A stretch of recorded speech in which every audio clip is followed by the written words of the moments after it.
You have great ideas but struggle to get people to rally behind your vision with the passion needed for breakthrough results. Every initiative feels like pushing water uphill, while you watch other leaders inspire their teams to move mountains and achieve what seemed impossible.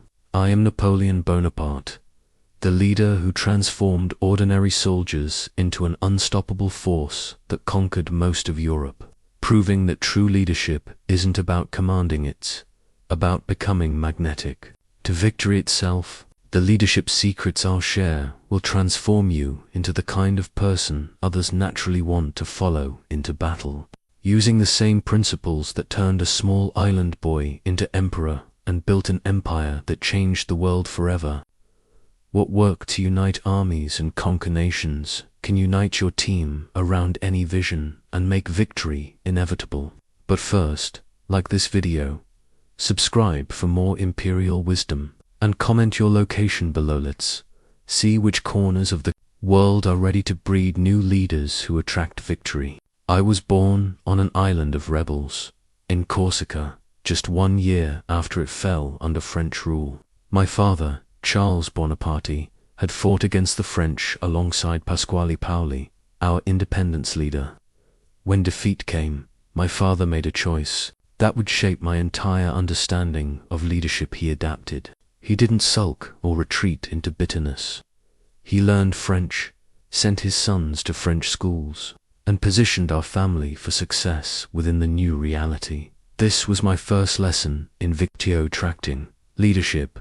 True leaders don't waste energy fighting unchangeable circumstances. They find ways to turn those circumstances into advantages. At 9 years old, I was sent to mainland France for my education.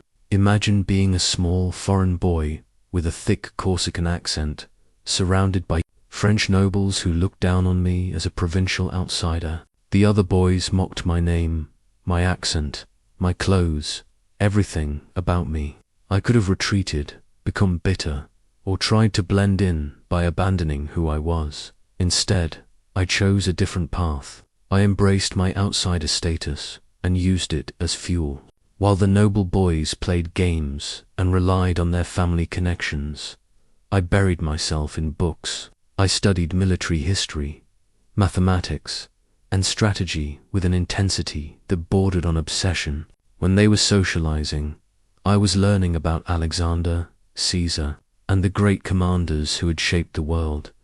Here's what I discovered. Being an outsider gave me something those privileged boys could never have: hunger. They expected success to come to them because of their birthright. I knew I would have to earn every victory through merit and determination. This hunger became my secret weapon. It drove me to work harder, think deeper, and prepare more thoroughly than anyone around me. While they saw obstacles, I began to see opportunities. Every challenge became a chance to prove that an outsider could outthink, outwork, and ultimately outshine those born to privilege. The military academy at Brienne was harsh, almost monastic in its discipline. The physical conditions were brutal: cold dormitories, sparse food, rigid schedules. But I thrived in this environment because I understood something fundamental about leadership. Comfort breeds complacency, while adversity forges strength. Watched my fellow cadets complain about the harsh conditions, but I saw them as preparation for the greater battles ahead. Every morning formation in the freezing courtyard, every night studying by candlelight, every meal of thin soup and black bread, these weren't punishments. They were training for the kind of leader who could endure anything and inspire others to do the same. It was during these formative years that I realized leadership wasn't about commanding others. It was about commanding yourself first. The boys who couldn't discipline themselves, who broke under the pressure of academy life, would never have the strength to lead others through real adversity. My Corsican fire, that burning determination born from being underestimated, became the foundation of everything I would accomplish. It taught me that true leaders aren't born with advantages. They're forged by overcoming disadvantages. They don't inherit victory. They attract it through relentless preparation and unshakable will. This is why I tell you now, if you feel like an outsider in your organization, if you're underestimated or overlooked, you possess something more valuable than any inherited advantage. You have the hunger that drives true leadership. That hunger, properly channeled, becomes magnetic to victory itself. Asterisk. When I graduated from the École Militaire in Paris, I was commissioned as a second lieutenant in the artillery. Many of my fellow officers saw artillery as a technical, unglamorous branch far removed from the glory of cavalry charges or infantry heroics. They wanted immediate recognition and flashy victories. I saw something different. I saw the future of warfare, and I understood that mastering this complex art would give me an advantage. No amount of noble breeding could match. Artillery was mathematics made deadly. It required precise calculations of trajectory, powder charges, and timing. While other officers relied on courage and instinct, I learned to combine both with scientific precision. I spent countless hours studying ballistics, experimenting with different charges, and perfecting my ability to place shots exactly where they needed to go. But here's the crucial lesson. Technical mastery wasn't just about the cannons, it was about building unshakable credibility. When you truly know your craft better than anyone else, people naturally turn to you for answers. Authority flows to expertise. At the Siege of Toulon in 1793, I was just 24 years old when I was given command of the artillery. The city had been taken by royalist rebels supported by the British fleet. Multiple commanders had failed to recapture it. The situation was desperate, and desperate situations create opportunities for those prepared to seize them.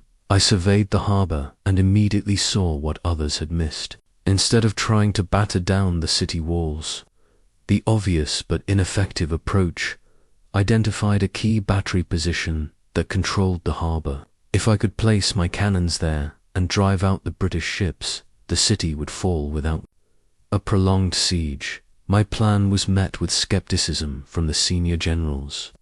Who was this young Corsican to tell experienced commanders how to conduct a siege? But I had something they didn't complete: confidence in my technical calculations and the ability to explain exactly why my approach would work. When I spoke about artillery placement, trajectory calculations, and harbor defenses, I wasn't guessing or hoping. I knew. That certainty was magnetic. Even skeptical generals found themselves drawn to my confidence because it was built on genuine expertise, not bluster. The attack succeeded brilliantly. We took the key position, drove out the British fleet, and Toulon fell. More importantly, I learned that competence creates its own charisma. People want to follow someone who clearly knows what they're doing, especially when others are fumbling in the dark. This principle extends far beyond military tactics. In any field, deep expertise gives you a gravitational pull that attracts opportunities and followers. When you can solve problems others can't, when you can see solutions others miss, you become indispensable. But expertise alone isn't enough. You must be able to communicate your knowledge in ways that inspire confidence. I learned to explain complex artillery calculations in terms that infantry officers could understand. I could show them exactly why my approach would work and what would happen if we tried alternative methods. This combination of deep knowledge and clear communication became my signature. I didn't just know more than others. I could help others understand enough to trust my judgment completely. When your team understands the logic behind your decisions, they don't just follow orders, they believe in the mission. The victory at Toulon earned me promotion to Brigadier General at age 24.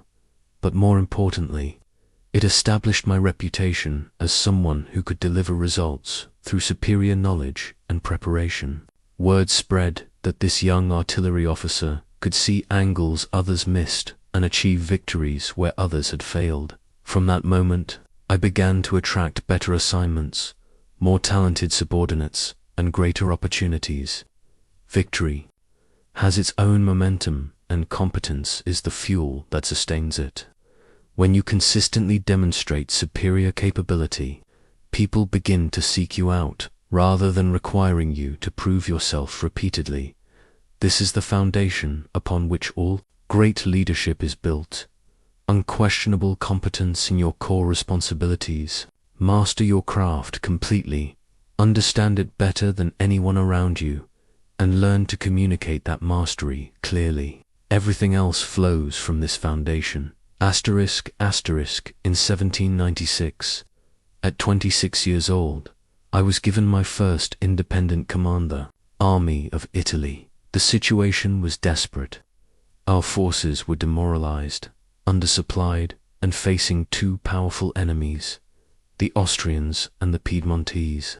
The Directory in Paris expected little from this campaign. They saw it mainly as a distraction, while the main effort focused on Germany. I saw it as my chance to prove that speed and decisiveness could accomplish what strength and resources could not. The conventional military wisdom was to advance slowly, secure your supply lines, and never fight until you had overwhelming advantage. I threw this wisdom aside and embraced what would become my signature approach: lightning-fast movement that confused, divided, and demoralized the enemy before they could coordinate their response. My first insight was that armies, like people, move only as fast as their slowest element. While my enemies were encumbered by massive supply trains and rigid formations, I streamlined everything. We carried minimal baggage, lived off the land when possible, and moved with a speed that astounded both allies and enemies. But speed without direction is chaos. The key was moving fast toward the right objectives.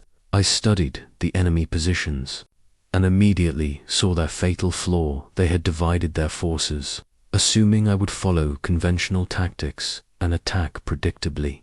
Instead, I moved between them, striking each separately before they could unite. At the Battle of Montenotte, I demonstrated the power of this approach. The Austrian and Piedmontese forces were separated by difficult terrain, each assuming the other would provide support. I moved my entire army with such speed that I defeated one Austrian column before the other even knew we had engaged.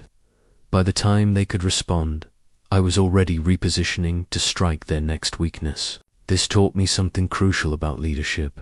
Most people move at the speed of their fears, not their opportunities. They want to have every detail planned, every risk mitigated, every outcome guaranteed before they act. While they're planning and preparing, the moment of opportunity passes. True leaders move at the speed of opportunity. They understand that in a rapidly changing environment, the biggest risk is moving too slowly, not moving too quickly. Perfect information is a luxury you can't afford when victory depends on seizing the initiative. After Montenotte came a cascade of victories: Millesimo, Mondove, Lodi. Each success built momentum for the next. The enemy never had time to recover, regroup, or develop effective countermeasures. They were always reacting to my last move while I was already executing my next one. But here's what made this strategy truly powerful. It wasn't just military tactics, it was psychological warfare. When you consistently move faster than your competition, you create an aura of inevitability. Your enemies begin to expect defeat, while your allies begin to expect victory. This psychological momentum becomes self-reinforcing. At the bridge of Lodi, something extraordinary happened. My soldiers, who had been demoralized and scattered just months before, began calling me Le Petit Caporal, the little corporal. I had earned their devotion not through speeches or promises, but by delivering victory after victory through decisive action. I learned that respect flows to results, and results flow to those who act decisively when others hesitate. Every moment of indecision is a gift to your competitors and enemies. While you're weighing options, they're creating new realities that limit your choices. The Italian campaign continued with stunning successes. We defeated 5 different enemy armies, conquered most of northern Italy, and forced Austria to negotiate from a position of weakness. What started as a desperate defensive operation became a conquest that reshaped European politics. But the deeper lesson was about leadership, momentum. Each quick decision that proved correct made the next decision easier to trust. Each rapid victory made my soldiers more willing to follow me into the next seemingly impossible situation. Speed became my trademark, and people began to follow me because they knew I would act when action was needed. This principle applies to every leadership situation. In business, technology, or any competitive environment, the advantage goes to those who can identify opportunities quickly and move on them decisively. While your competitors are forming committees and conducting analyses, you're capturing market share and building momentum. The key is building your decision-making capability, so you can move quickly without moving recklessly. Study your field until you can recognize patterns instantly. Develop systems that allow rapid execution. Build teams that can pivot and adapt without losing effectiveness. Remember, hesitation is the enemy of leadership. When opportunity appears, the leader who acts decisively will almost always defeat the leader who acts perfectly but too late. Speed, properly directed, becomes magnetic to victory itself. After my Italian victories, I could have rested on my laurels and enjoyed the comfortable position I had earned. The Directory offered me command of the planned invasion of England, which seemed like the logical next step for France's most successful general. But I had learned something crucial about leadership. Comfort is the enemy of greatness, and safe choices lead to mediocre outcomes. Instead, I proposed something that seemed almost insane: an expedition to Egypt, not just to conquer it, but to cut British trade routes to India, establish French influence in the East, and perhaps even march to India itself. Most people thought I had lost my mind. Why would France's most successful general leave Europe for such an uncertain venture? The answer reveals the deepest secret of victory-attracting leadership. You must think beyond what is, and envision what could be. Small visions attract small results. Grand visions attract extraordinary outcomes and extraordinary people. When I presented my Egyptian plan to the Directory, I didn't just talk about military conquest. I painted a picture of France as the new Rome, controlling trade routes that would make us wealthy beyond imagination. I described discoveries that would advance human knowledge, cultural exchanges that would enrich French civilization, and strategic positions that would threaten our enemies' most valuable possessions. The vision was so compelling that brilliant minds volunteered to join the expedition. Not just soldiers, but scientists, scholars, artists, and engineers. We weren't just planning a military campaign. We were embarking on a mission to expand the boundaries of human achievement. This taught me that great leaders don't just solve existing problems. They imagine new possibilities that inspire others to transcend their limitations. When you can help people see beyond their current circumstances to what they could become, they will follow you through hardships they would never endure for lesser goals. The expedition itself faced enormous challenges. We had to outmaneuver the British fleet, cross the Mediterranean without being detected, and establish ourselves in a foreign land with hostile climate and unfamiliar enemies. Any one of these challenges could have destroyed a conventional military operation, but our grand vision sustained us through every difficulty. When we faced the scorching desert heat, we reminded ourselves that we were following in the footsteps of Alexander the Great. When we encountered fierce Mameluke warriors, we knew we were writing a new chapter in the story of East meeting West. When supplies ran low, we drew strength from knowing that we were part of something historic. At the Battle of the Pyramids, I told my soldiers, "From these pyramids, 40 centuries look down upon you." This wasn't just motivational rhetoric, was connecting our immediate struggle to the grand sweep of human history. When people understand they're part of something larger than themselves, they find reserves of courage and determination they never knew they possessed. The Egyptian campaign produced extraordinary results, though not always the ones we initially planned. We defeated the Mameluke armies and established French control over Egypt. Our scholars made discoveries that revolutionized understanding of ancient civilizations. The Rosetta Stone, discovered by our expedition, would eventually unlock the mysteries of hieroglyphics. But perhaps most importantly, the campaign established my reputation as a leader who could conceive and execute visions that others thought impossible. Word spread throughout Europe that Napoleon didn't just win battles, he opened new worlds of possibility. This reputation began attracting a different caliber of followers. Ambitious officers volunteered for my campaigns because they knew that serving under my command meant participating in historic achievements. Talented civilians sought positions in my administration because they wanted to be part of transforming society. Even former enemies began to consider alliance because they recognized that fighting alongside me offered greater opportunities than fighting against me. The secret was learning to think at a scale that inspired awe. Most people limit their vision to incremental improvements or local successes. Great leaders envision transformations that capture imaginations and attract the best people to their cause. When you propose building something extraordinary, whether it's a business, an organization, or a movement, you automatically filter your team. Small-minded people will dismiss your vision as unrealistic, but extraordinary people will be drawn to the possibility of participating in something remarkable. This is why I always aimed higher than seemed reasonable.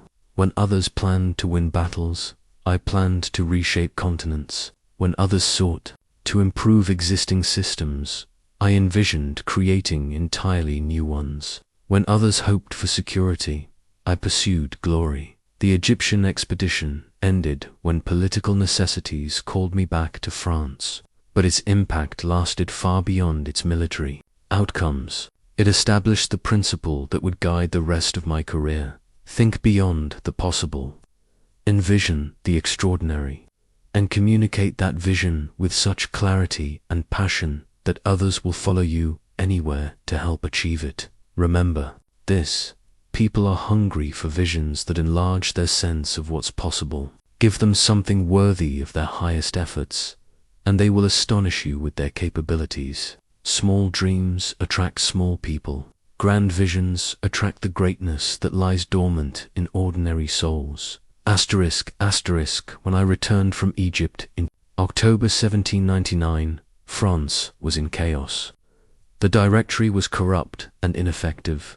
Our armies were suffering defeats across Europe, and the revolution's ideals were being betrayed by petty politicians more concerned with personal gain than national greatness. The country that had once inspired the world with its bold vision of liberty was now a laughingstock, bleeding talent and treasure while its leaders squabbled over scraps of power. Most people saw only the crisis. I saw the opportunity of a lifetime.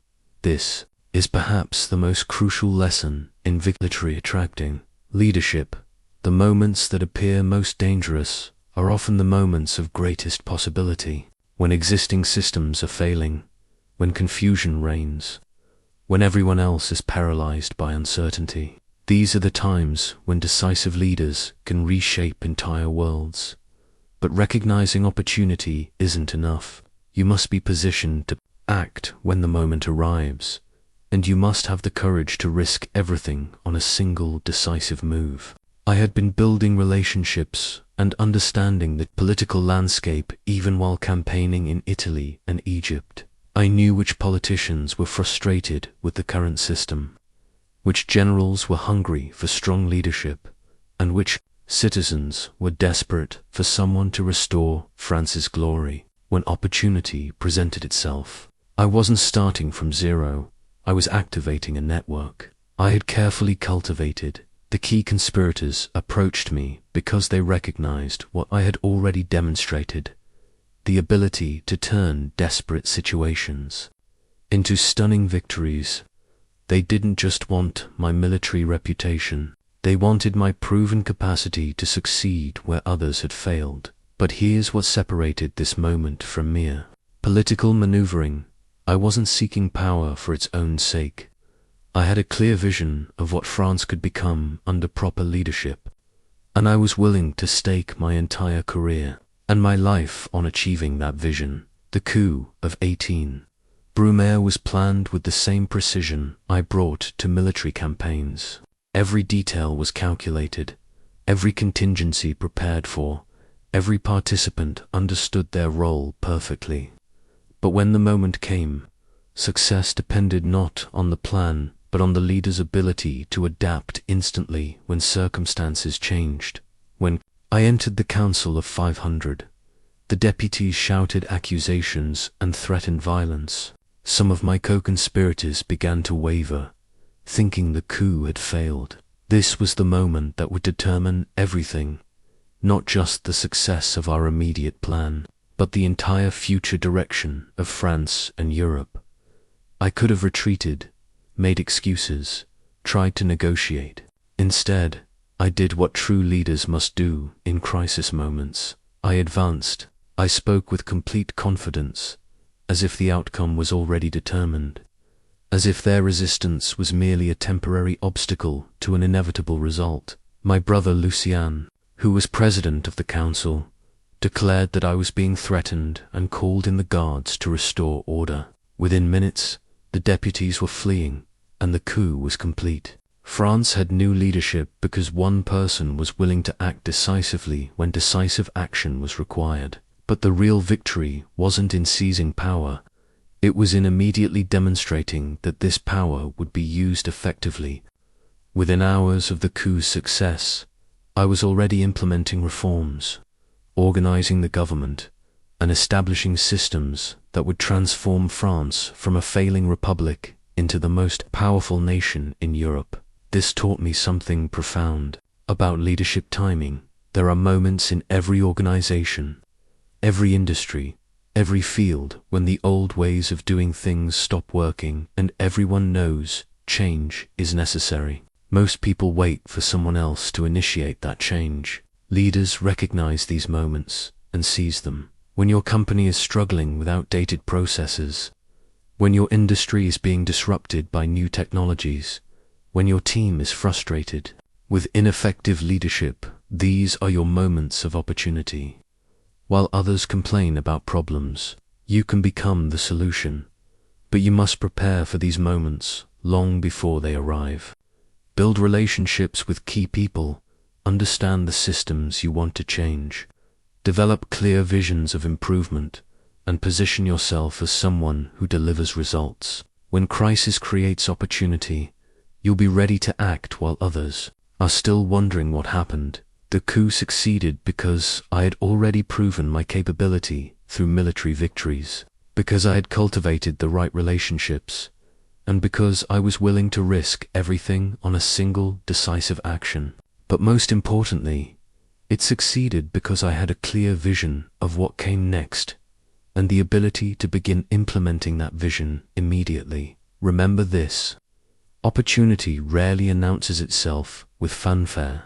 It usually appears disguised as crisis, confusion, or chaos. The leaders who attract victory are those who can see through the surface turbulence to the underlying possibilities and who have the courage to act on their vision. When others are paralyzed by uncertainty, when your moment comes, and it will come, don't hesitate. The difference between leaders and followers often comes down to a single moment of decisive action that changes everything.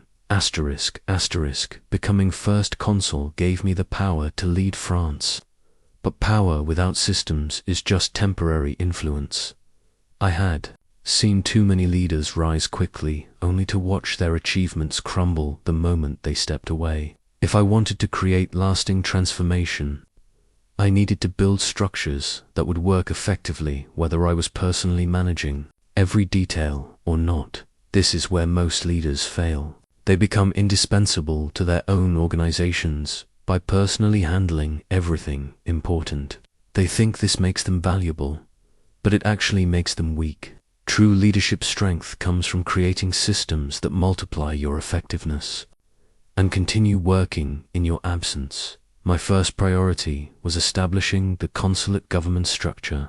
Instead of the chaotic, multi-headed directory that had been paralyzed by competing egos and conflicting priorities, I created a streamlined system with clear authority, defined responsibilities, and efficient decision-making processes. But the real innovation wasn't in the structure itself. It was in designing systems that attracted and developed talent rather than repelling it. Under the directory, capable people had avoided government service because the system punished competence and rewarded political maneuvering. I created an environment where merit was recognized, excellent performance was rewarded, and ambitious people could see clear paths to advancement. The result was immediate. Talented administrators who had fled to private enterprises began returning to public service. Military officers who had been frustrated by political interference found they could focus on professional excellence. Scientists, engineers, and scholars discovered that government work could advance their fields rather than hindering them. This taught me a fundamental principle. Great leaders don't just manage existing talent, they create conditions that attract the best people and inspire them to perform at levels they didn't know they could achieve. One of my most important innovations was the Civil Code, later known as the Code Napoleon. This wasn't just a legal document, it was a system that would outlast any individual leader. The code established clear, consistent laws that protected individual rights while maintaining social order. It created predictable frameworks for commerce, property, and civil relationships. But here's what made it truly powerful. It was designed to work automatically. Judges didn't need to guess what the law intended or depend on arbitrary interpretations from changing political authorities. The principles were clear, the applications were logical, and the outcomes were predictable. This concept of systematic effectiveness became my signature approach to every challenge, whether organizing education, reforming taxation, or rebuilding infrastructure. I always asked, how can we create a system that produces excellent results, regardless of who is operating it? For education, I established the lycée system with standardized curricula and competitive examinations. Students advanced based on demonstrated ability, not family connections. Teachers were trained consistently and held to clear standards. The system produced educated citizens who could contribute to France's advancement, whether I was personally involved in their development or not. For administration, I created the prefect system that brought effective governance to every department of France. Instead of relying on local political networks that might be competent or corrupt depending on personalities involved, I established clear procedures, regular reporting, and merit-based advancement throughout the administrative hierarchy. For finance, I founded the Bank of France and established currency systems that restored confidence in French money. Instead of depending on the goodwill of creditors or the temporary success of individual policies, we created institutional structures that made France's financial commitments reliable and our economic growth sustainable. Each of these systems shared key characteristics. They were transparent enough that people understood how they worked, fair enough that people trusted their outcomes, and efficient enough that they produced results quickly and consistently. But the deeper lesson was about leadership multiplication. Every system I created was designed to develop more leaders. The educational system produced citizens capable of contributing to national progress. The administrative system trained capable managers who could handle complex responsibilities. The military system developed officers who could lead effectively at every level. This is how true leaders create lasting victory. They build organizations that are stronger than any individual, including themselves. They create cultures where excellence is expected, systems where good decisions are likely, and structures where talented people can flourish. Most leaders try to make themselves indispensable. I tried to make myself unnecessary, not because I wanted to step away from leadership, but because I understood that the strongest organizations are those that could continue succeeding even if their founders disappeared tomorrow. When you focus on building systems rather than just achieving short-term results, something magical happens. Your organization begins attracting better people, producing more consistent outcomes, and adapting more effectively to changing circumstances. People want to be part of something that works reliably and gives them opportunities to grow. This systematic approach to leadership became the foundation for everything I would accomplish. Whether conquering Europe or reforming society, I always began by asking, what systems need to exist for this vision to become reality? How can we create structures that will sustain success over time? How can we build organizations that develop people rather than diminishing them? Remember, leaders who build great systems don't just achieve victory. They create the conditions for continued victory long after their personal involvement ends. Asterisk. On December 2nd, 1804, in Notre Dame Cathedral, I placed the crown upon my own head and became Emperor of the French. That moment represented far more than a personal achievement. It was the deliberate transformation of how people perceived leadership itself. I wasn't just changing my title, I was revolutionizing the psychology of authority and the expectations that surround truly exceptional leadership. Many criticized this move as vanity or megalomania, but they missed the deeper strategic purpose. I understood something crucial about human nature. People respond differently to different levels of leadership presence. The same person giving the same orders will receive dramatically different responses depending on how those around them perceive their authority and significance. This isn't about ego, it's about effectiveness. When you operate at a higher level of leadership presence, you attract higher levels of commitment, effort, and excellence from those around you. People naturally rise to meet the expectations created by truly imperial leadership. The coronation ceremony itself was carefully designed to communicate this transformation. I didn't just inherit the crown from previous royalty, created my own imperial authority based on merit and achievement. When I crowned myself, the message was clear. This power came from proven capability, not hereditary accident. But the real change wasn't in the ceremony, was in the daily demonstration of what imperial leadership looked like. Every interaction, every decision, every public appearance was an opportunity to reinforce the psychological reality that France was now led by someone operating at a completely different level of capability and vision. I began conducting myself with a presence that commanded respect before I even spoke. My bearing, my dress, my manner of speaking, everything communicated that this was a leader worthy of the highest trust and most challenging missions. People began approaching me differently because they sensed they were in the presence of something exceptional. This psychological transformation had immediate practical effects. Diplomats from other nations found themselves more deferential, more willing to negotiate seriously. Military officers discovered new reserves of courage and determination when serving under imperial command. Citizens began taking greater pride in their country because they felt they were part of something magnificent. But here's the crucial insight. Imperial presence isn't about intimidation or superiority. It's about inspiring everyone around you to perform at their highest level. When people believe they're working with someone truly exceptional, they find ways to become more exceptional themselves.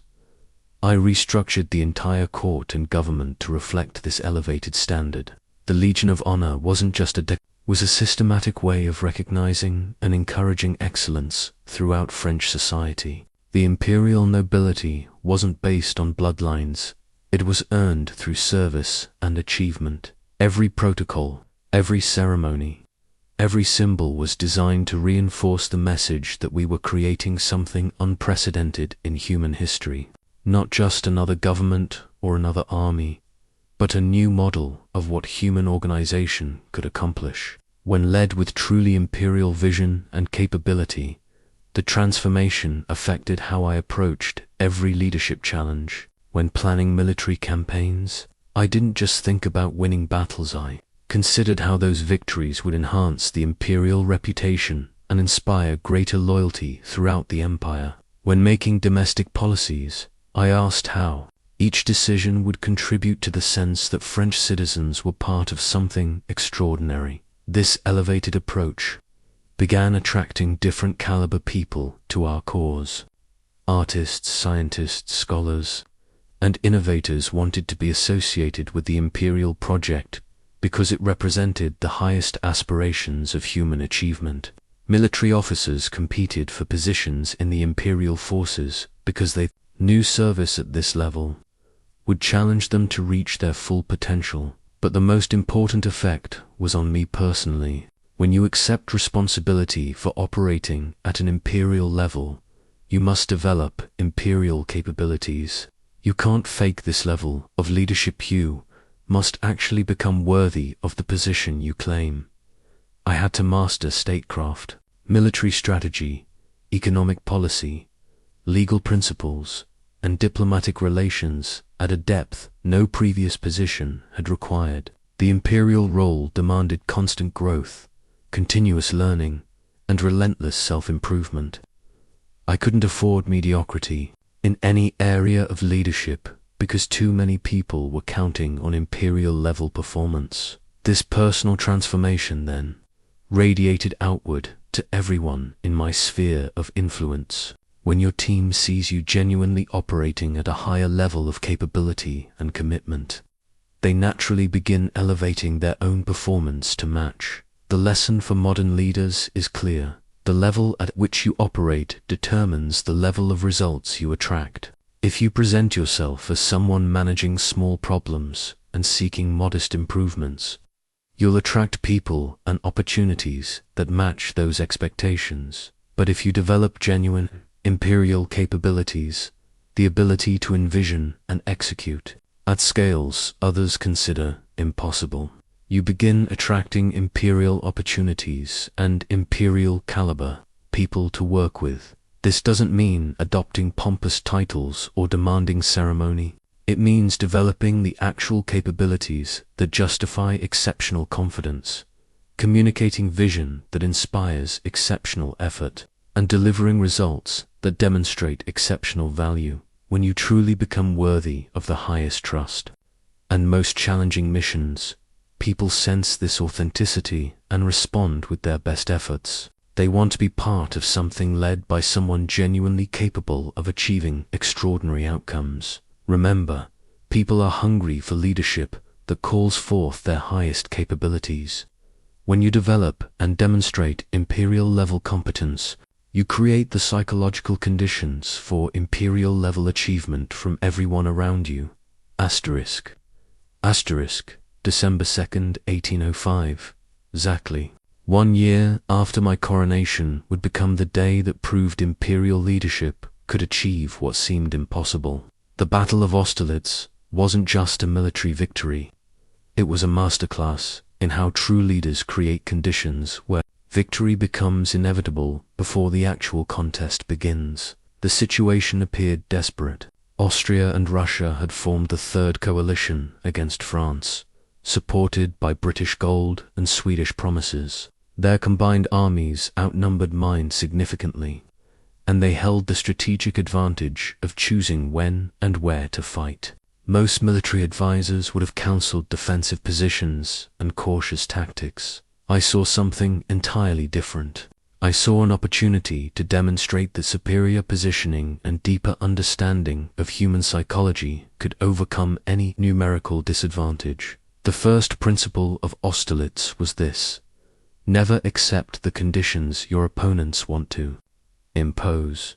Instead, create conditions that force them to fight on your terms. While they were planning to use their advantages against me, I was working to transform their apparent strengths into fatal weaknesses. I began by appearing weaker than I actually was. I pulled back from strong positions, seemed to avoid battle, and gave every impression that the French forces were demoralized and reluctant to fight. The Allied commanders, particularly the young Austrian Emperor Francis and Russian Tsar Alexander, began to believe they could win an easy victory through aggressive action. This was exactly what I wanted them to think. When your opponents underestimate your capabilities and overestimate their own, they make the kinds of mistakes that turn apparent advantages into decisive disadvantages. I chose the battlefield carefully, the Pratzen Heights near Oslo. The elevated ground appeared to give a commanding advantage to whoever controlled it, and I made sure the Allies believed capturing it would guarantee their victory. What they didn't understand was that I had studied this terrain exhaustively and knew exactly how to turn their occupation of the heights against them. The psychological preparation was as important as the physical positioning. I spent time with my soldiers, talking with them individually, making sure they understood not just their tactical roles, but the historic significance of what we were attempting. When men know they're participating in something that will be remembered for centuries, they find reserves of courage and determination they didn't know they possessed. On the night before battle, I walked through the camp, speaking with sentries and common soldiers, not giving speeches, but having real conversations about their families, their hopes, their concerns. This wasn't just morale building, it was intelligence gathering. I needed to understand the true state of my army's readiness, and the only way to get accurate information was through direct, personal connection. What I discovered was that my soldiers weren't just ready to fight, they were eager to prove that French arms under imperial leadership could defeat any combination of enemies. They had complete confidence in our ability to win because they had seen what happened when I was given the freedom to execute my vision without interference. The morning of December 2nd, the Allies attacked exactly as I had anticipated. They moved their main force to capture the Pratzen Heights, weakening their center and extending their lines beyond what they could effectively support. They were so focused on executing their plan that they didn't notice I was executing mine. When the moment was perfect, I struck. While they were spread thin, trying to hold territory that appeared valuable, I concentrated my forces at the precise point where their overextension made them vulnerable. The center of their line collapsed, their communications were severed, and their retreat became a rout. But the real mastery wasn't in the tactics, it was in the psychology. I had created a situation where the Allies' natural human impulses worked against them. Their desire for quick victory led them to take positions that felt strong but were actually weak. Their confidence in their numerical superiority made them careless about the details that determine real outcomes. Within hours, the greatest military coalition in Europe was shattered. Austria sued for peace immediately. Russia retreated in disorder. The Holy Roman Empire, which had existed for over 1,000 years, dissolved within months. One perfectly executed battle had reshaped the entire balance of European power. The lesson extends far beyond military strategy. In any competitive situation, business, politics, innovation, the leader who can create conditions where opponents defeat themselves will always triumph over the leader who relies on direct confrontation. Study your competition until you understand their psychological patterns, their likely responses to pressure, their natural tendencies under stress. Then create situations where those tendencies work against their interests while advancing yours. Position yourself so that your opponent's apparent advantages become real disadvantages. Make them want to do exactly what serves your strategy. Give them opportunities to make the mistakes that will ensure your victory. Most importantly, prepare your team so thoroughly that when the critical moment arrives, everyone knows exactly what to do without hesitation or confusion. Victory in complex situations comes to those who can execute flawlessly when execution matters most. Austerlitz proved that one leader with superior preparation, deeper understanding, and better positioning can defeat any number of opponents who rely on conventional advantages. It established the principle that would guide the rest of my career: create the conditions for victory before the battle begins, and the battle itself becomes merely the inevitable conclusion of superior preparation. Remember, the leader who controls the conditions of competition controls the outcome. Don't fight on your opponent's terms. Create situations where their success requires them to do exactly what serves your victory. Asterisk, asterisk, after Austerlitz, most leaders would have been satisfied with military dominance over Europe. They would have negotiated favorable treaties, secured their borders, and enjoyed the fruits of victory. But I understood something that separated truly transformational leaders from merely successful ones. Great victories create opportunities for even greater visions, and the leader who thinks small in moments of triumph will always be surpassed by those who think at continental scale. The continental system wasn't just economic warfare against Britain, it was an attempt to reshape how entire continents thought about trade, cooperation, and shared prosperity. While my enemies saw individual nations competing for limited resources, I envisioned an integrated European economy that would benefit everyone willing to participate in the new order. This kind of systematic thinking at massive scale is what separates leaders who achieve temporary success from those who create lasting transformation. When you can conceive and execute strategies that span continents and decades, you attract people and resources that smaller visions cannot reach. The British had dominated European trade for generations. Through naval supremacy and financial manipulation, they used their island position to play continental powers against each other, while enriching themselves as intermediaries in everyone else's commerce. The conventional approach would have been to build a larger navy and challenge them directly on the seas. Instead, I recognized that Britain's greatest strength, their separation from continental markets, could become their greatest weakness if those markets were unified and closed to British goods. If all of Europe traded with each other but excluded Britain, their naval advantage would become irrelevant and their economy would collapse. But executing this vision required something unprecedented: convincing dozens of different nations with centuries of mutual suspicion to cooperate in a shared economic strategy. This demanded a completely different kind of leadership, not just military command, but diplomatic genius and economic statesmanship.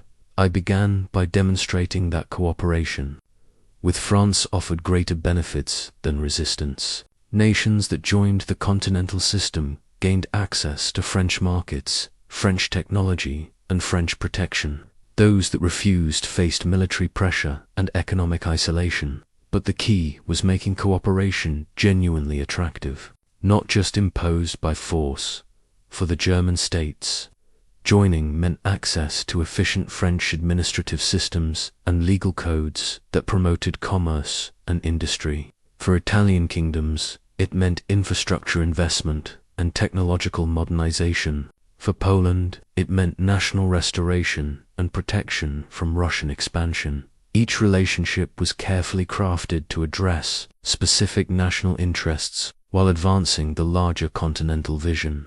This required understanding not just military and economic factors, but cultural values, historical grievances, and psychological needs that motivated different peoples. The scope of coordination required was staggering. We had to align trade policies across dozens of jurisdictions, standardize currencies and measurements, coordinate infrastructure development, and manage diplomatic relationships with competing interests and conflicting traditions. But the most challenging aspect was communicating a vision, compelling enough to sustain cooperation when short-term interests conflicted with long-term benefits. People naturally focus on immediate concerns and local priorities. Maintaining commitment to continental strategies requires constant reinforcement of the larger purpose and regular demonstration of tangible progress. Ashai learned that managing coalitions and alliances demands different skills than commanding armies. Military subordinates follow orders because hierarchy and discipline are clear. Alliance partners cooperate because they believe. Cooperation serves their interests better than alternatives. This means coalition leadership requires constant persuasion, continuous value creation, and sophisticated understanding of what motivates different groups. You must be simultaneously diplomat, strategist, economist, and psychologist. The continental system achieved remarkable results for several years. European trade flourished, French influence expanded peacefully, and British economic pressure increased dramatically. We were proving that economic integration could accomplish what military conquest alone could never achieve. But the system also revealed the limitations of even the most brilliant strategies when they depend on sustained cooperation from independent parties. Some allies found the economic restrictions too costly for their local interests. Others discovered opportunities to profit from secret trade with Britain. Still others resented French dominance even when it brought benefits. Managing these tensions required constant attention and regular adjustments. Every partner needed different incentives, different approaches, different combinations of pressure and reward. The administrative complexity of maintaining such a system across linguistic, cultural, and political boundaries was enormous. The deeper lesson was about the relationship between vision and execution at massive scale. Grand strategies that seem brilliant in conception can fail in implementation if they require perfect cooperation from imperfect human institutions. The leader who thinks continentally must also manage locally. But despite its ultimate limitations, the continental system demonstrated something crucial about transformational leadership. When you can conceive and partially execute strategies that operate at scales others cannot imagine, you change how people think about what's possible, even after the system collapsed. The vision of European economic integration continued to influence political thought. The concept that cooperation could be more profitable than competition, that barriers between nations could be reduced for mutual benefit, that continental organization could serve everyone's interests. These ideas shaped European development. For generations, this is the mark of truly transformational leadership. Even your failures expand the boundaries of what future leaders consider achievable. When you think and act at continental scale, you plant seeds that grow into realities long after your personal involvement ends. Remember, the scale at which you think determines the scale of opportunities you can recognize and resources you can attract. Leaders who think locally attract local solutions. Leaders who think continentally attract continental possibilities. After crushing the Austrians and Russians at Austerlitz, I faced a choice that would define the rest of my career. I could have humiliated my defeated enemies, imposed harsh terms, and ruled through fear and overwhelming force. Many conquerors throughout history had chosen this path, achieving temporary dominance through intimidation instead. I chose something far more sophisticated and ultimately more powerful. I transformed my greatest enemies into my most valuable allies through the art of diplomatic genius. The Treaty of Tilsit in 1807 wasn't just a peace agreement, it was a masterclass in how true leaders turn opposition into partnership. Tsar Alexander I of Russia had been my most determined enemy, leading coalition after coalition against French expansion. After his defeat at Friedland, conventional wisdom suggested I should destroy Russian power permanently, perhaps even partition the empire among its neighbors. But I saw something others missed. Alexander was exactly the kind of partner I needed to achieve continental transformation. He was intelligent, ambitious, and genuinely interested in modernizing his backward empire.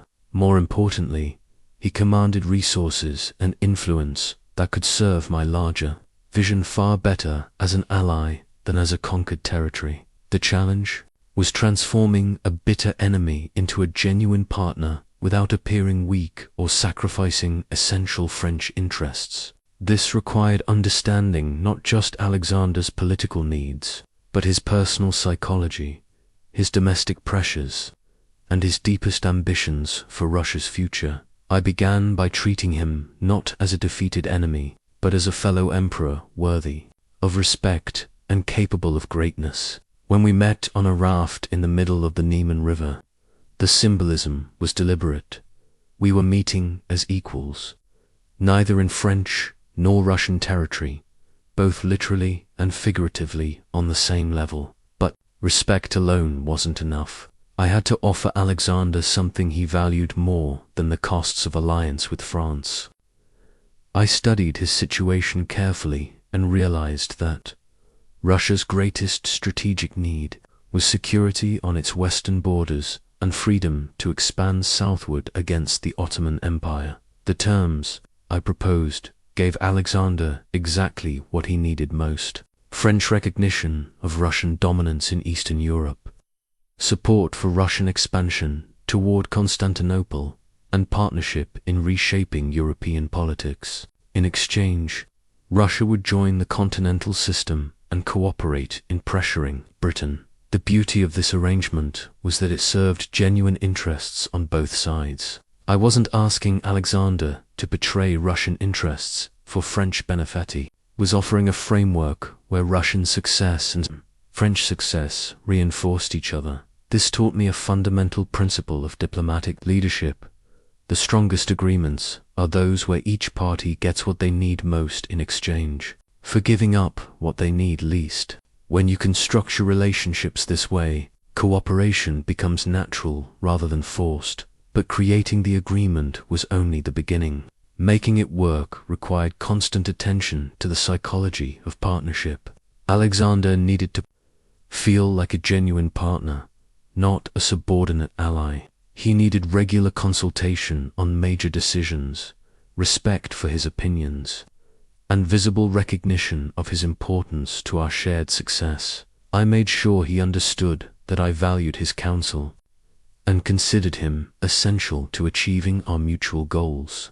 When we disagreed on specific issues, I explained my reasoning and genuinely listened to his concerns. When possible, I modified my approaches to accommodate his needs. This wasn't weakness or manipulation, it was recognition that sustainable partnerships require ongoing investment in mutual respect and shared benefit. The leader who treats allies as instruments will always lose them to competitors who treat them as partners. For 3 years, the Tilsit alliance was one of my greatest diplomatic achievements. Russia's cooperation strengthened the continental system dramatically, neutralized British attempts to build new coalitions, and gave me the freedom to focus on Spanish and domestic issues without worrying about threats from the East. But perhaps more importantly, the alliance demonstrated something crucial about influence at the highest levels: the ability to transform enemies into allies through genuine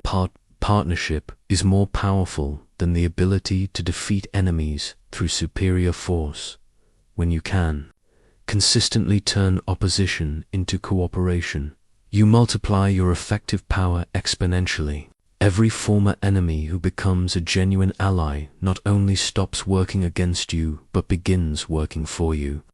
The resources they once used to oppose your goals now advance your goals. This requires a completely different mindset than traditional competitive thinking. Instead of seeing relationships as zero-sum contests, where your gain requires others' loss, you learn to structure interactions where everyone's success reinforces everyone else's success. The diplomatic skills required for this approach extend far beyond negotiation tactics. You must develop genuine empathy for others' perspectives, sophisticated understanding of complex motivations, and the ability to design arrangements that serve multiple interests simultaneously. Most importantly, you must be willing to share credit and recognition with your partners. Leaders who insist on being the sole beneficiary of success will never attract the kind of long-term cooperation that creates truly transformational outcomes. The Tilsit alliance eventually collapsed due to changing circumstances and conflicting pressures, but its success, while it lasted, proved that even the most bitter enemies can become valuable partners. When leadership approaches the relationship with genuine diplomatic genius, remember, the leader who can consistently transform opposition into partnership possesses a form of power that no amount of force or wealth can match. Learn to see potential allies in current enemies, and develop the diplomatic skills to make that transformation reality. People often ask me how I inspired such extraordinary loyalty from ordinary soldiers that they would follow me into battles where death was almost certain. They assume it was charisma or speeches or promises of glory. The truth is simpler and more powerful. I made every soldier feel individually valued as a human being, not just as a tactical asset. This wasn't a strategy I learned from books or developed through careful calculation. It came from my genuine belief that the strength of any organization lies in the individual excellence of its people. And individual excellence flourishes only when people feel personally recognized and genuinely appreciated. I made it my practice to know thousands of my soldiers by name, not just officers or elite units, but common infantrymen, artillery crews, and support personnel. When I walked through camp, I would stop and talk with specific individuals about their families, their home regions, their concerns, and their aspirations. These weren't formal inspections or ceremonial visits. They were real conversations with real people about things that mattered to them personally. I would ask about a soldier's sick mother, remember details about his hometown, or inquire about a letter he was expecting from his sweetheart. The effect was profound. When a common soldier realizes that the Emperor of the French knows his name, remembers his personal circumstances, and cares about his individual welfare, something transformational happens. He stops thinking of himself as an anonymous cog in a military machine and begins seeing himself as a valued member of a shared enterprise. But this personal attention had to be genuine to be effective. Soldiers can instantly detect false concern or manipulative interest. They know the difference between a leader who sees them as human beings and one who sees them as tools to be used.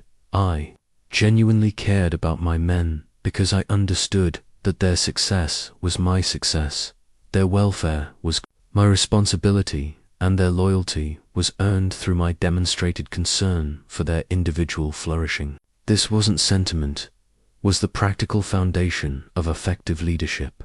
During battles, I made it a point to share the same risks and hardships as my soldiers. I didn't command from safe distances while they faced danger.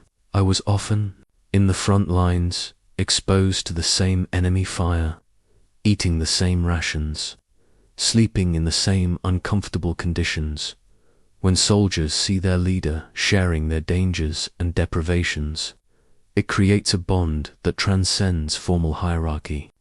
They begin to feel they're serving alongside someone who truly understands their experience, rather than someone who merely directs their actions from a position of safety and comfort.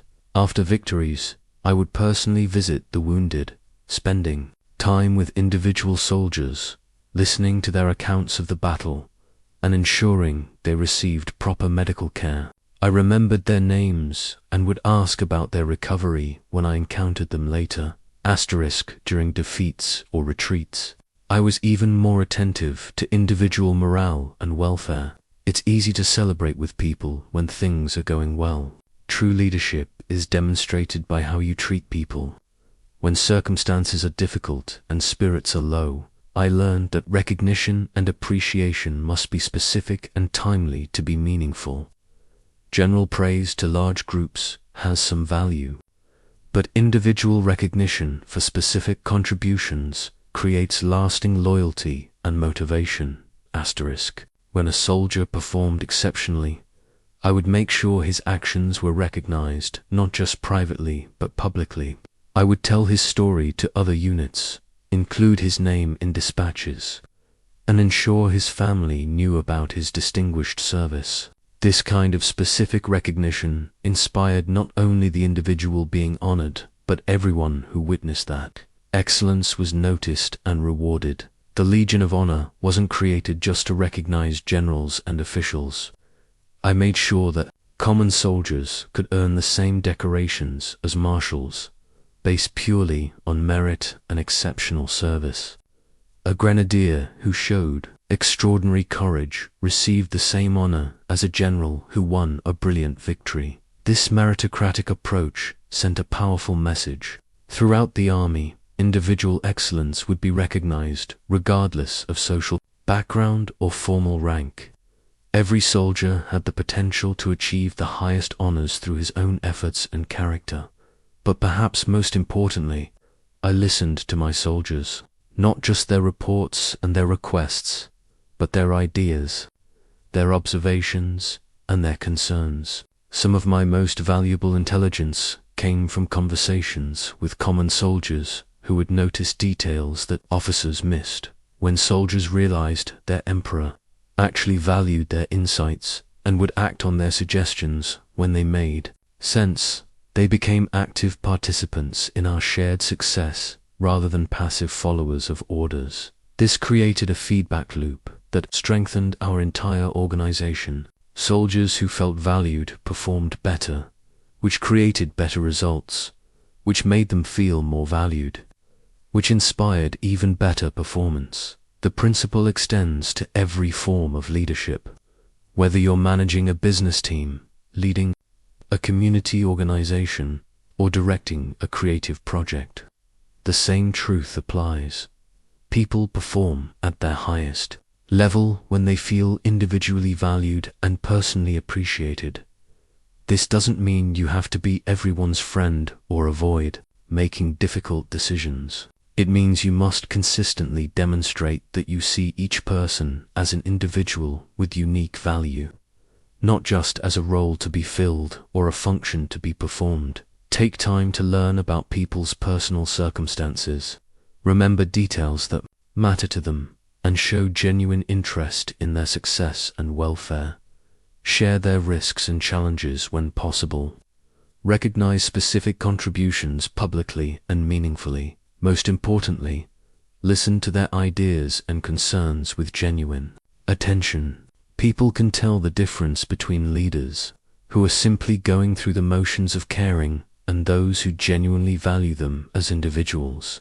Remember, loyalty flows to leaders who demonstrate consistent, genuine care for the individual, welfare, and success of those they lead. Technical competence may earn respect, but personal attention and genuine appreciation earn devotion. Asterisk. Throughout my campaigns, I faced a constant reality that destroys most leaders. The situations that brought me success were always changing, and the methods that had worked before would often fail under new circumstances. The leader who cannot innovate under pressure will inevitably be defeated by leaders who can adapt faster than circumstances change. This principle became clear early in my career, but never more dramatically than during the rapid changes in military technology, communication systems, and tactical requirements that marked the early 1800s. While my enemies tried to defeat me using the same strategies that had worked against previous French generals, I was constantly developing new approaches that made their preparations obsolete.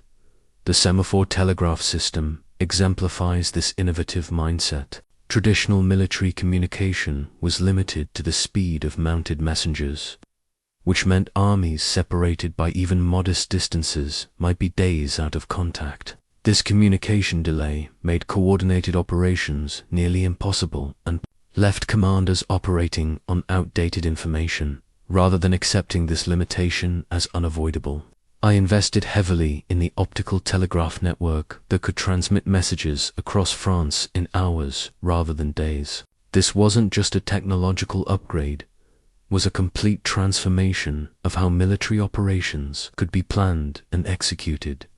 With rapid communication, I could coordinate the movements of multiple armies separated by hundreds of miles, respond quickly to changing enemy positions, and maintain strategic flexibility that my opponents couldn't match. What appeared to them as miraculous timing and uncanny anticipation was actually the result of superior information flow and faster decision-making systems. But technology alone wasn't enough.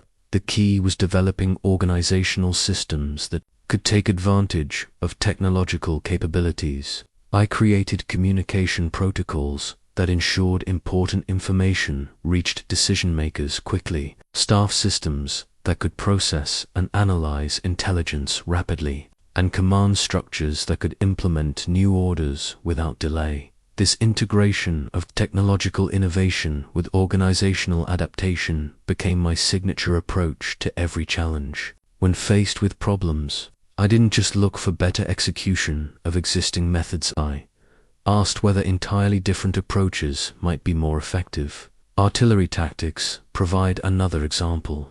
Traditional artillery doctrine emphasized fixed positions and prolonged bombardments. I developed mobile artillery tactics that concentrated firepower at decisive points, then rapidly repositioned to exploit the advantages created by that concentration. This required not just new equipment, but new training methods, new logistical systems, and new ways of coordinating artillery with infantry and cavalry movements. The innovation was as much organizational as technological. The deeper lesson was about mindset.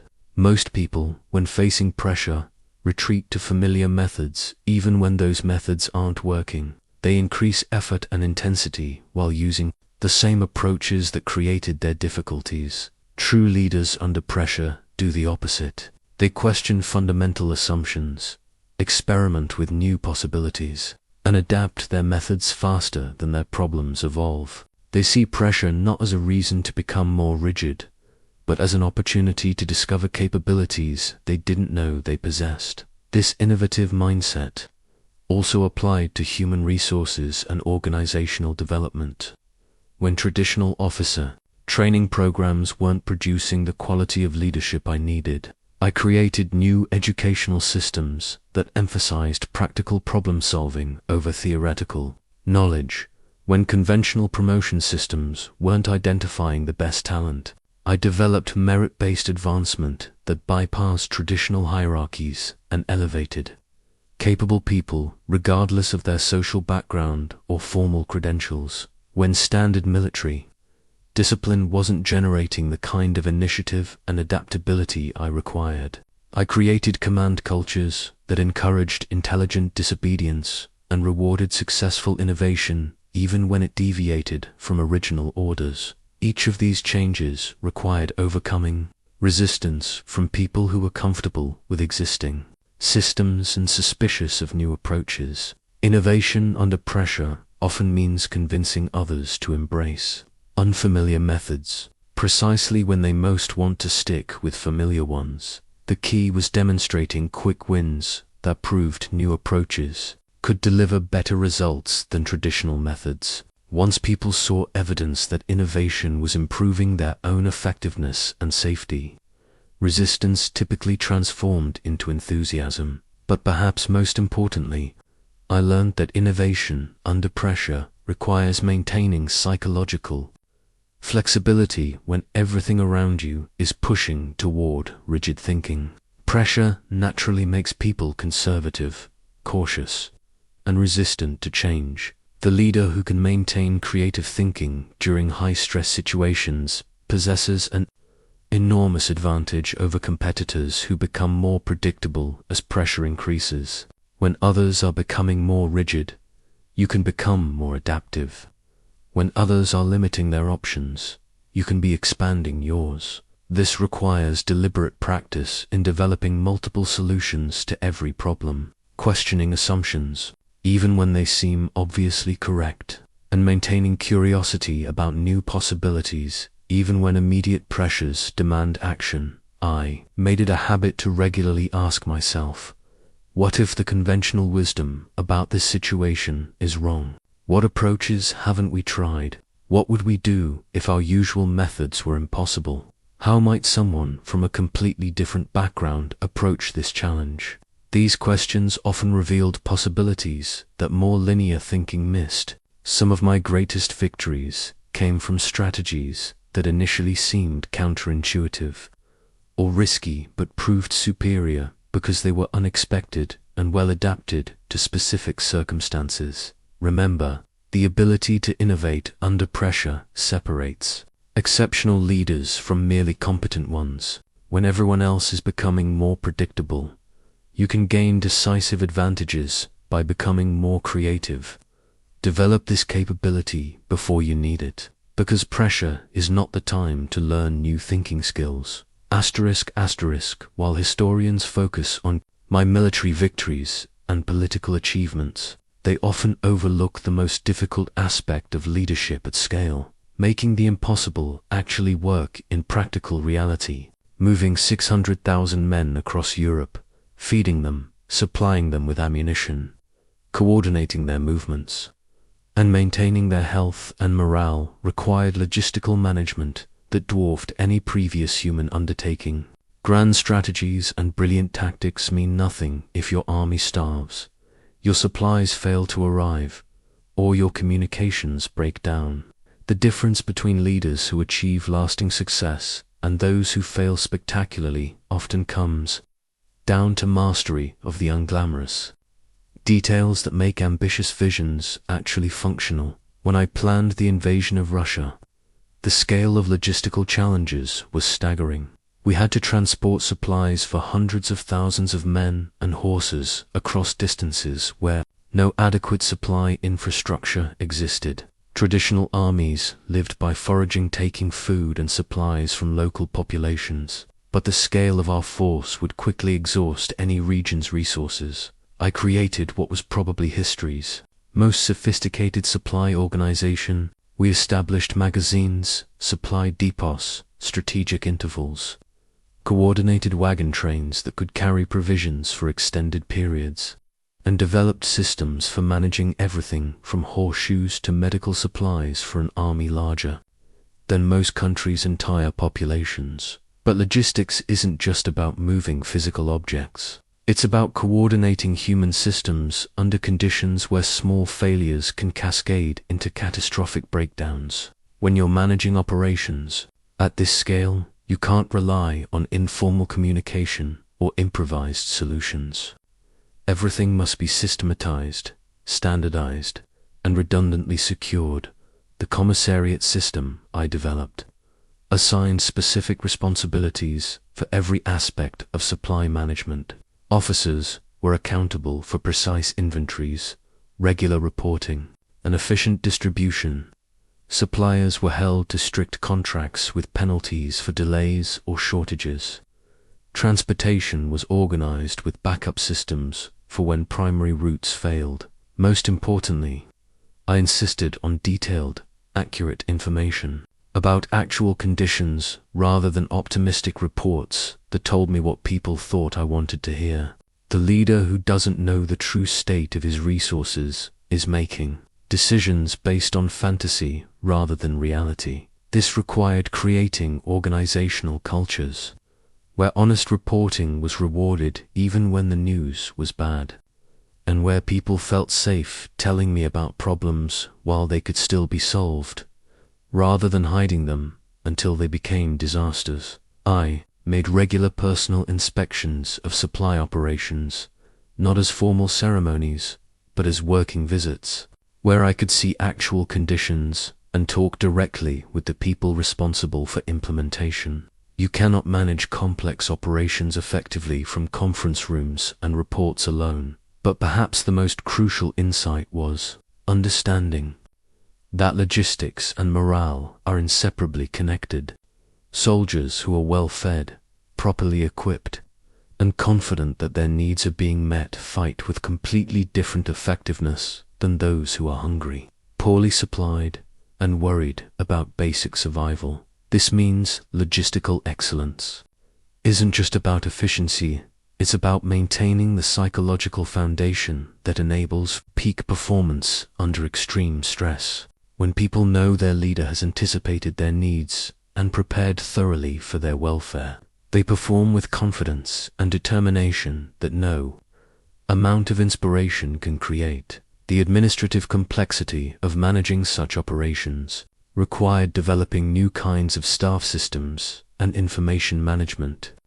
We created detailed record keeping that tracked everything from ammunition expenditure to disease rates, standardized reporting formats that allowed rapid assessment of overall conditions, and communication systems that could coordinate activities across vast distances. This systematic approach extended to every aspect of imperial administration: tax collection, judicial proceedings, public works projects, educational programs with the same attention to practical implementation that made grand policies actually work in daily reality. The key principle was redundancy and verification.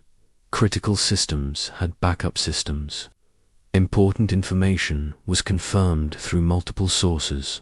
Essential supplies were secured through multiple providers. Key personnel had trained replacements ready to assume responsibilities. This wasn't paranoia, it was recognition that complex systems naturally tend toward breakdown, and the leader who doesn't prepare for failures will be destroyed by them when they inevitably occur. But systematic management doesn't mean rigid inflexibility. The best systems are those that can adapt quickly when circumstances change while maintaining their essential functions. I developed organizational approaches that were standardized enough to be reliable but flexible enough to respond to unexpected situations. When the Russian campaign began to encounter difficulties, slower progress than anticipated, higher casualties than expected, supply lines stretched beyond planned limits, our logistical systems initially adapted well to changing requirements. The problems that eventually doomed the campaign came not from logistical failures, but from strategic miscalculations about Russian responses and winter conditions. The lesson was that even the best management systems have limits, and the wise leader recognizes those limits before attempting operations that exceed them. Ambition must be balanced with realistic assessment of what your organizational capabilities can actually support. This taught me something crucial about the relationship between vision and execution. Grand strategies that ignore practical implementation constraints aren't bold, they're foolish. True leadership boldness comes from pushing organizational capabilities to their limits while staying within the boundaries of what excellent management can actually deliver. Remember, the leader who can make ambitious visions work in practical reality possesses a rare and valuable capability. Develop systematic approaches to complex implementation, but never let systematic thinking replace the flexibility needed to adapt when reality differs from plans. Asterisk. The Russian campaign of 1812 was the defining failure of my career, and paradoxically, it taught me the most important lessons about leadership that attracts victory. When you have experienced nothing but success for years, you begin to believe your own legend. You start thinking that your methods are infallible, your judgment is perfect, and your will can overcome any obstacle. This kind of thinking doesn't create invincible leaders, creates leaders who are vulnerable to catastrophic mistakes. Had defeated every coalition Europe could assemble against me. Austria, Prussia, and Russia had all been humbled. The continental system was reshaping European commerce. My empire stretched from Spain to Poland.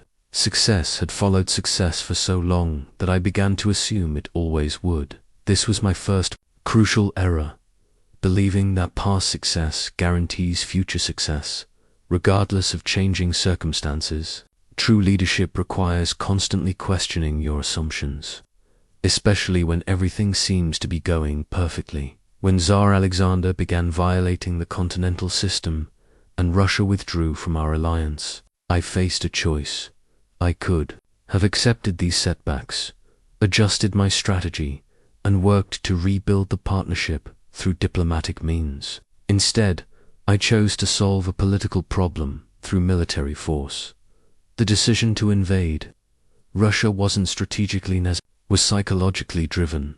I had become so accustomed to imposing my will through decisive action that I couldn't accept a situation where my will was being effectively resisted.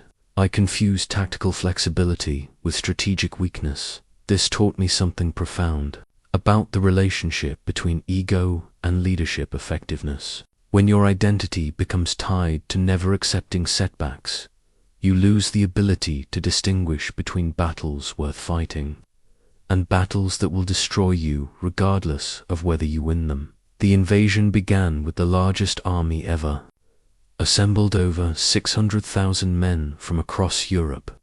The logistics were more sophisticated than any previous military operation. The planning was meticulous. By every conventional measure, success should have been inevitable. But I had misunderstood the nature of the challenge I was facing. I was fighting not just against Russian armies, but against Russian geography, Russian climate, Russian psychology, and Russian desperation. The Russians had advantages I couldn't match, and motivations I had underestimated. When the Russians refused to fight the kind of decisive battles that had brought me victory elsewhere, when they retreated deeper into their vast territory, when they destroyed their own cities rather than let me occupy them, I was facing a completely different kind of warfare than anything I had previously encountered. The conventional response would have been to adapt my strategy to these new conditions. Instead, I persisted with approaches that were becoming less effective with each passing week. I was so committed to my original plan that I couldn't recognize when that plan was no longer viable. This revealed a dangerous flaw in my leadership.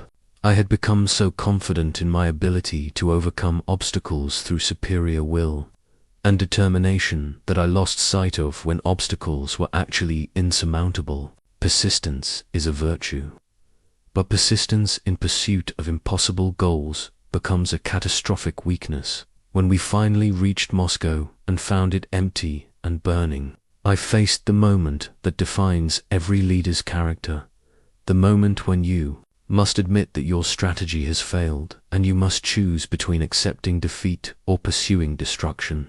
I chose to wait in Moscow for weeks, hoping Alexander would negotiate, hoping the Russians would sue for peace, hoping that somehow the situation would transform itself in my favor. This was perhaps my greatest leadership failure, not the decision to invade, but the inability to recognize when withdrawal was the only rational choice. Great leaders must develop the psychological strength to cut losses before those losses become total destruction. This requires overcoming perhaps the most dangerous tendency in human nature, the inability to abandon investments that have already consumed enormous resources. The retreat from Moscow became a disaster that destroyed not just my army, but my reputation for invincibility. Of the 600,000 men who began the campaign, fewer than 40,000 would return in fighting condition. The Grande Armée, the instrument of my greatest victories, was effectively annihilated. But here's what I learned about leadership and failure. How you respond to catastrophic setbacks determines whether those setbacks destroy you or ultimately strengthen you. Many leaders never recover from their first major failure because they allow it to crush their confidence and their willingness to take necessary risks. I chose a different path. I accepted responsibility for the disaster, learned from the strategic errors that had caused it, and began immediately rebuilding both my forces and my strategic position. Within months of returning from Russia, I was assembling new armies and preparing for the next phase of conflict. The key was understanding that leadership credibility comes not from never failing, but from how you handle failure when it inevitably occurs. The leader who can acknowledge mistakes, learn from them, and continue acting decisively despite setbacks, demonstrates a kind of strength that success alone cannot prove. The Russian catastrophe also taught me that even the most successful leaders must constantly question their fundamental assumptions about what makes them effective. The methods that had brought me victory across Europe were not suitable for the specific challenges of Russian warfare. This principle applies to every leadership situation. The strategies that built your current success may not be appropriate for future challenges. The abilities that made you effective in previous roles may need to be supplemented or even replaced as circumstances change. Most importantly, I learned that the leader who attracts victory must maintain the psychological flexibility to change course when evidence demonstrates that current approaches are failing. Pride, stubbornness, and attachment to previous methods are luxuries that effective leaders cannot afford. The Moscow lesson was harsh but invaluable. True leadership strength comes not from never being defeated, but from learning faster from defeat than your enemies learn from victory. The leader who can extract wisdom from failure and apply that wisdom to future challenges possesses a form of resilience that makes ultimate victory inevitable. When they exiled me to Elba in 1814, most of Europe believed Napoleon Bonaparte was finished forever. The coalition had defeated me, forced my abdication, and placed me on a tiny island where I could cause no further trouble. Louis XVIII sat on the throne of France, and the old order seemed restored. They had written my obituary while I was still breathing, but they had fundamentally misunderstood what makes a leader truly powerful. They thought removing me from position would eliminate my influence. They assumed that formal authority was the source of my strength. They failed to recognize that authentic leadership creates bonds that transcend official titles and survive temporary defeats. On March 1st, 1815, I landed on the French coast with just over 1,000 men. No European power supported me. I had no treasury, no official army, no governmental apparatus. By every conventional measure, my attempt to reclaim power should have been hopeless. Yet within 100 days, I had regained control of France and was once again leading armies that shook the foundations of European stability. This return demonstrated something crucial about leadership that attracts victory. When you have genuinely served people's deepest aspirations and helped them achieve things they didn't believe possible, that connection survives temporary setbacks and creates opportunities that seem miraculous to outside observers. The march from the coast to Paris revealed the true nature of leadership magnetism. At every town and village, people came out to see the returning emperor. More importantly, the soldiers sent to arrest me instead joined my cause. Regiment after regiment, confronted with a choice between duty to the restored monarchy and loyalty to the leader who had shared their greatest triumphs, chose loyalty. This wasn't the result of coercion or manipulation. It was the natural response of people who had experienced exceptional leadership and recognized its authentic return. When you have truly served others' success and helped them become more than they thought possible, you create the kind of loyalty that political circumstances cannot destroy. Marshal Ney, who had promised Louis XVIII that he would bring me back to Paris in an iron cage, met me on the road and immediately resumed his place at my side. General after general, official after official, common soldier after common soldier, all made the same choice to follow the leader who had elevated their lives rather than the system that had been imposed upon them. But the deeper lesson wasn't about personal loyalty, was about the relationship between authentic leadership and irrepressible vitality. True leaders don't derive their power from external circumstances. They create power through their ability to envision better possibilities and inspire others to help achieve them. Even in exile on Elba, I had continued thinking, planning, and preparing. I studied the political situation in France, maintained correspondence with supporters, and developed strategies for potential return. I didn't spend my time in bitterness or resignation because I understood that temporary setbacks are only permanent for leaders who accept them as final. The return also demonstrated that genuine leadership capability doesn't diminish with age or setbacks, deepens through experience and reflection.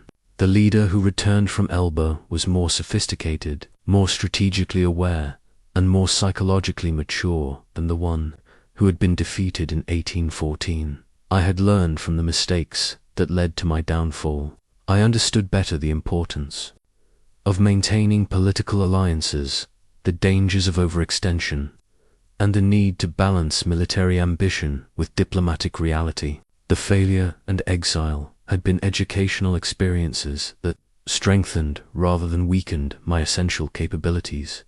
But perhaps most importantly, the 100 days proved that the leader who has genuinely transformed people's sense of what's possible creates lasting change that extends far beyond their personal involvement. The soldiers, citizens, and officials who rejoined my cause weren't just choosing me over the Bourbon monarchy, they were choosing the vision of excellence, merit, and achievement that I represented over the vision of inherited privilege and conservative limitation that the old regime represented. This is the ultimate test of transformational leadership. When you are removed from the scene, do people continue pursuing the elevated aspirations you helped them discover, or do they revert to their previous limitations? The speed and enthusiasm with which France welcomed my return demonstrated that true leadership creates irreversible transformations in how people think about themselves and their possibilities. The campaign that followed, culminating at Waterloo, ended in defeat, but the return itself had already proven the point that mattered most.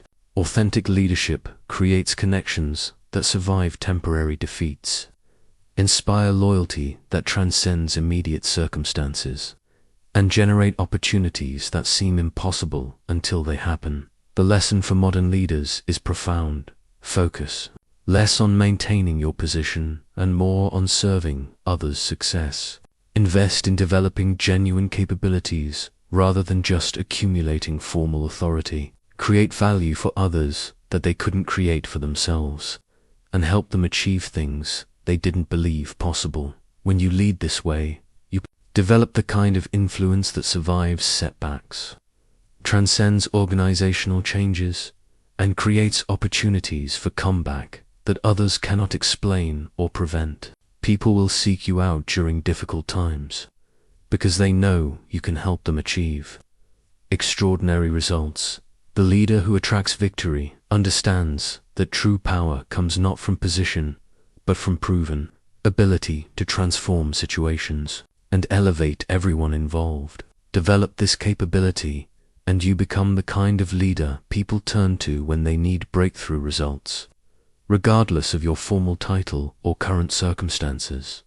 Remember, authentic leadership creates bonds stronger than formal authority and opportunities that survive temporary defeats. When you have genuinely served others' success, that service creates lasting influence that no external force can permanently destroy. Asterisk, asterisk, on this remote island in the South Atlantic. 6 years into my final exile, I have had time to reflect on what truly constitutes lasting leadership and enduring victory. Stripped of armies, empire, and formal power, I have discovered something profound. The greatest triumph of any leader is not what they accomplish during their active career, but what continues to grow and influence the world long after their personal involvement ends. St. Helena has been my greatest teacher, not because of what it has taken from me, but because of what it has revealed about the nature of authentic achievement.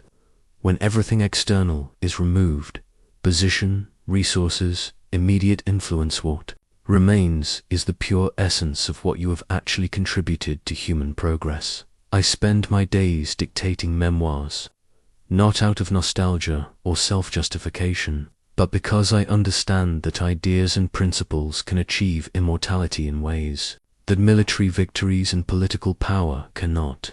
The armies the first commanded have long since dispersed, but the concepts of merit-based advancement, systematic legal codes, and educational excellence continue shaping nations across the globe. This taught me something crucial about legacy-focused leadership. The leader who thinks only about immediate results will achieve only temporary success. But the leader who plants seeds of lasting transformation creates influence that compounds across generations. The code Napoleon is being adopted by countries I never conquered. The educational systems I established are being copied by societies I never governed. The principle that advancement should be based on capability rather than birthright is spreading to places I never visited. These ideas have taken on lives of their own, growing stronger through application than they ever were through enforcement. This is the ultimate test of leadership effectiveness. Do your contributions continue serving others' success after you are no longer personally involved? Do the principles you champion survive and flourish without your constant supervision? Do the people you developed continue growing and leading others to excellence? I have had ample time to study the careers of other leaders throughout history, and I've noticed a consistent pattern. Those remembered as truly great were not necessarily the most powerful during their lifetimes, but those whose influence expanded rather than contracted after their deaths. Alexander the Great conquered vast territories, but his empire fragmented immediately upon his death. Caesar achieved unprecedented power, but the republic he destroyed was replaced by an imperial system that bore little resemblance to his vision.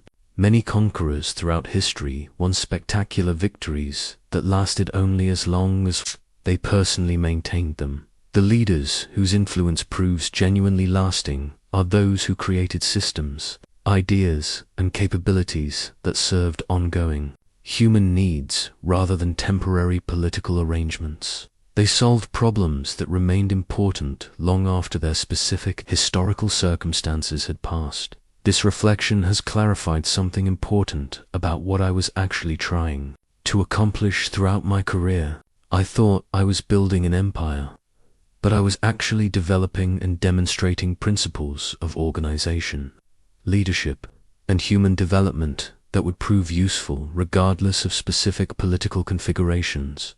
The administrative systems that enabled effective governance across diverse populations, the military innovations that proved superior to traditional approaches, the educational methods that developed human potential more completely. These contributions have value that transcends the particular circumstances of early 19th Europe, but perhaps most importantly, I demonstrated something about individual possibility that continues inspiring people everywhere.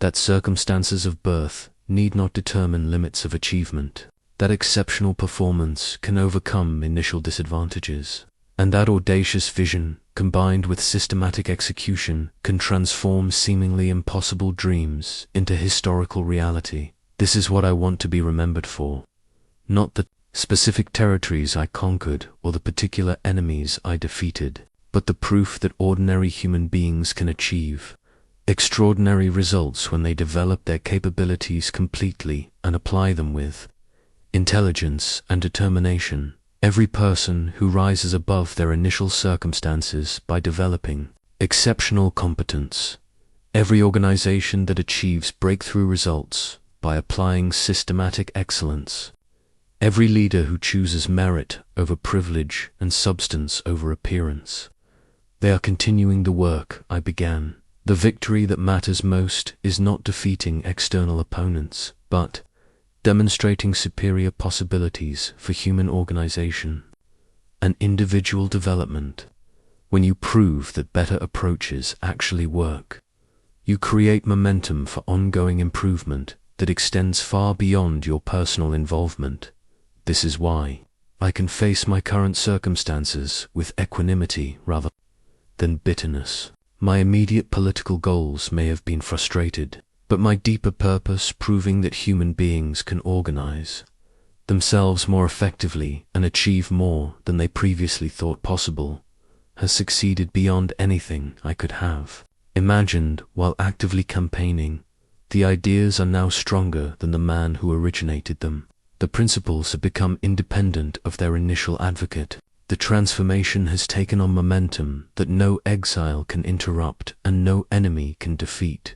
This is the ultimate lesson for any leader who wants to attract lasting victory. Focus on creating value that serves ongoing human needs.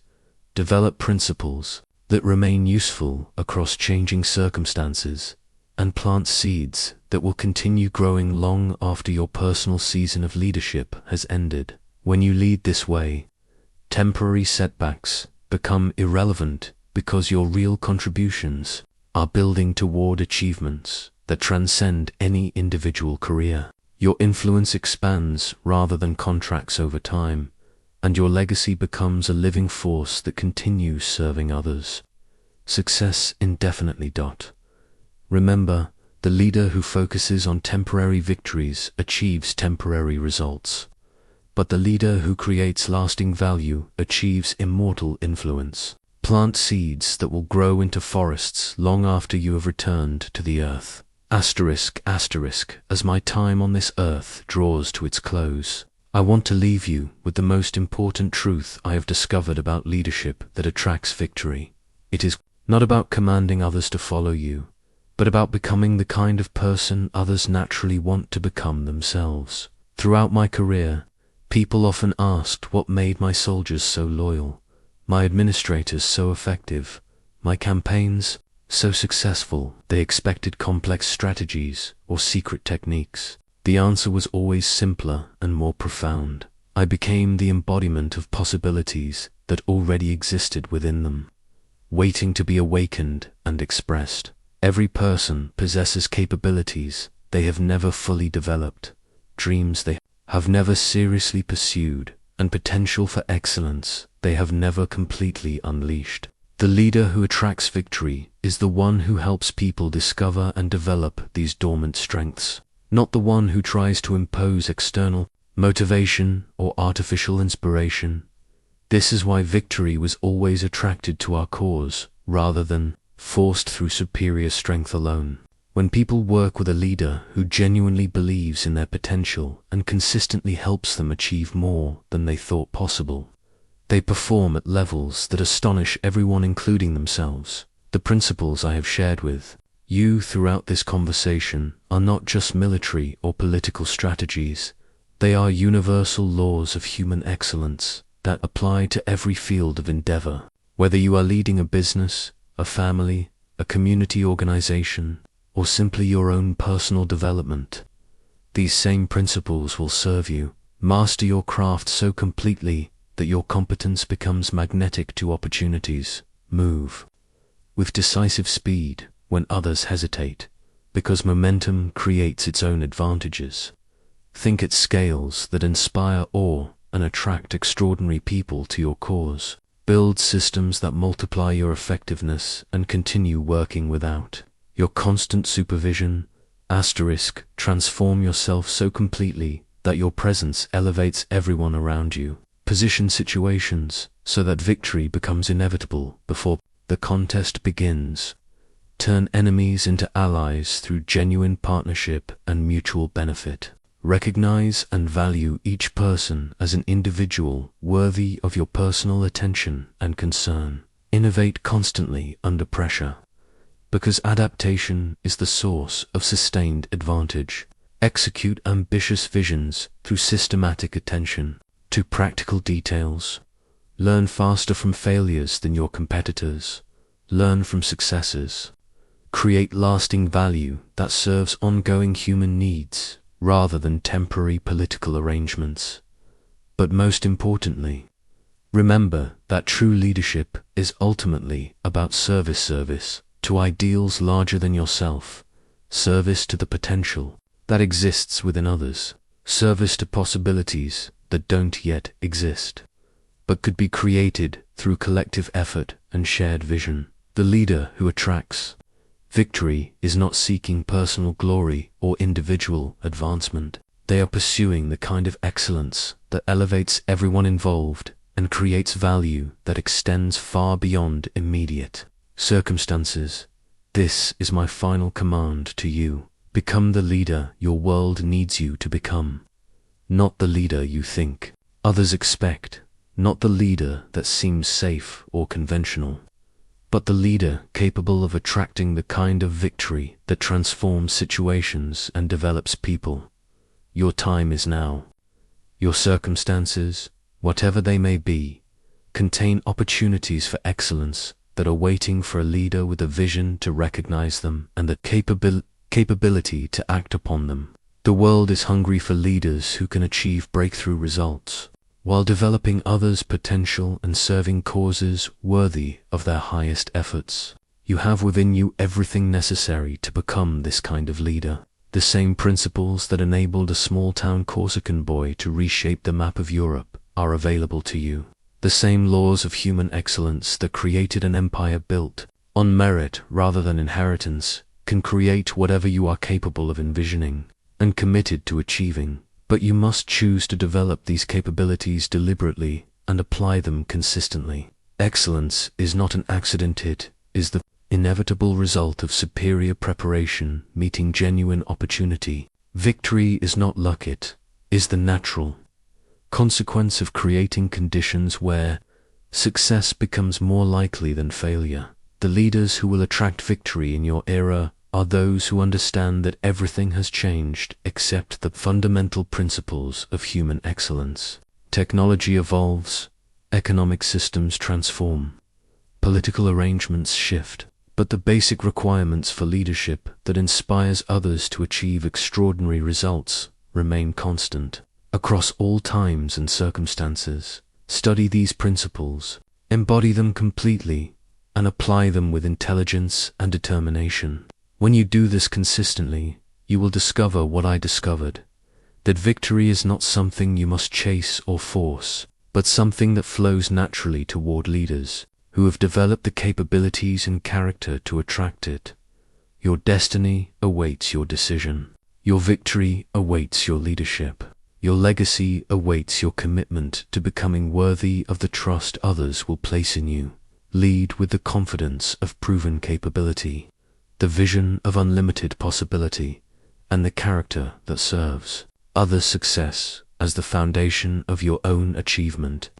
This is the path to victory that no enemy can defeat and no circumstance can prevent. Now go and become the leader who attracts victory. The world is waiting for what you can accomplish.